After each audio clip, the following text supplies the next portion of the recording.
देखिए यहाँ पर सीधी बात होगा सेटम हमारे एसएससी जीडी 12/9 कितना 12/9 2024 से पूछा हुआ 12 तारीख नवंबर महीना 2024 का शिफ्ट 1 में पूछा हुआ क्वेश्चन हमारा क्या शिफ्ट 1 में पूछा हुआ क्वेश्चन। देखिए क्वेश्चन बहुत बड़ा है और इसका सॉल्यूशन भी बहुत बड़ा है। खैर क्वेश्चन के अनुसार जब सॉल्यूशन करने लगेगा तो पूरा आपका टाइम में खींच लेगा। जितना आपको आधा घंटे मैथ में मिला हुआ है आने वाले टाइम में हमारे खींच लेगा क्वेश्चन। तो स्मार्ट अप्रोच अपनाना। देखिए स्मार्ट तरीका से हम इसको दो मेथड से बताते हैं आपको बनाना कैसे बना सके इसको। ऑप्शन मेथड से बनाइएगा स्मार्ट अप्रोच लगाता भी कह रहा है कि साधारण ब्याज की एक निश्चित दर पर निवेश करने पर एक निश्चित धनराशि ठीक 14 वर्षों में स्वयं की 7 गुनी हो जाती है। ठीक बहुत बढ़िया बात है 7 गुनी होगी भैया। तो इसे उसी ब्याज दर पर स्वयं की 18 गुना होने में कितना समय लगेगा। देखिए कितना आराम से बना रहे हैं। देखिए अब देखिए हमारा क्वेश्चन है कि साधारण ब्याज की एक निश्चित दर पर ब्याज कितना है साधारण ब्याज कंपाउंड इंटरेस्ट नहीं है ध्यान रखिएगा आराम से निश्चित धनराशि पर 14 वर्ष में क्या वही हमारी राशि है पी यह कितने तो 14 वर्ष में स्वयं की 7 गुनी हो जा रही है क्या स्वयं की 7 गुनी हो जा रही है। ठीक बहुत बढ़िया बात है। और स्वयं की 7 गुनी हो जाती है इसे उसी ब्याज दर पर स्वयं की 18 गुनी होने पर मतलब की ब्याज हमारा वही लगेगा क्या रेट हमारा वही लगेगा उसी ब्याज दर पर स्वयं की कितनी 18 गुना मतलब की स्वयं की 18 गुना होने में हमें कितना समय लगेगा हमें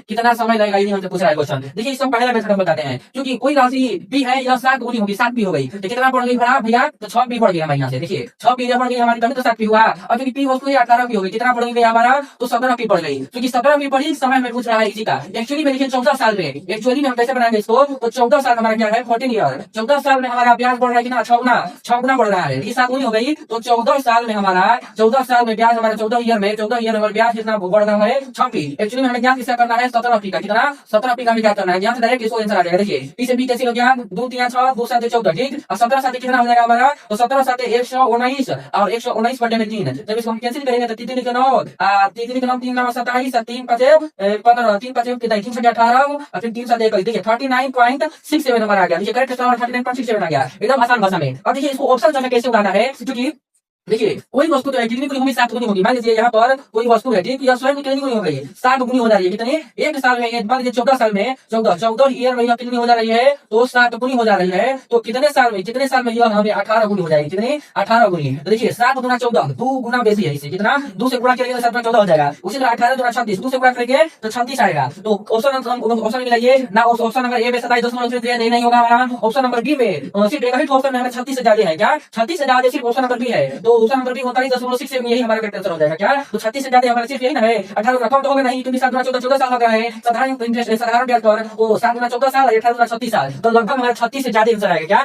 36 से 36 साल से ज्यादा हमारा आएगा और 36 साल से ज्यादा हमारा ऑप्शन नंबर बी के वैल्यू है। Option number A 27.2 option number A देखिए ऑप्शन नंबर ए हमारा नहीं होगा ऑप्शन नंबर ए नहीं होगा ऑप्शन नंबर बी हो जाएगा हमारा। और ऑप्शन नंबर सी देखिए ऑप्शन नंबर सी हमारा 42.78 है कि नहीं होगा क्योंकि ये बहुत ज्यादा हो जा रहे हैं बहुत ज्यादा लमसम हमें 36 से ज्यादा चाहिए। और ऑप्शन नंबर सी हमारा ऑप्शन नंबर डी है 35.5 चलो 36 से कम हो गया तो या तो वही नहीं करेगा। देखिए इसका कंसेप्ट ये है और उसको स्मार्ट ट्रिक उड़ाने का ये है इसको कैसे उड़ाए हमें जानकारी में उसका उड़ाने का तरीका ये है और स्मार्ट अप्रोच ये है।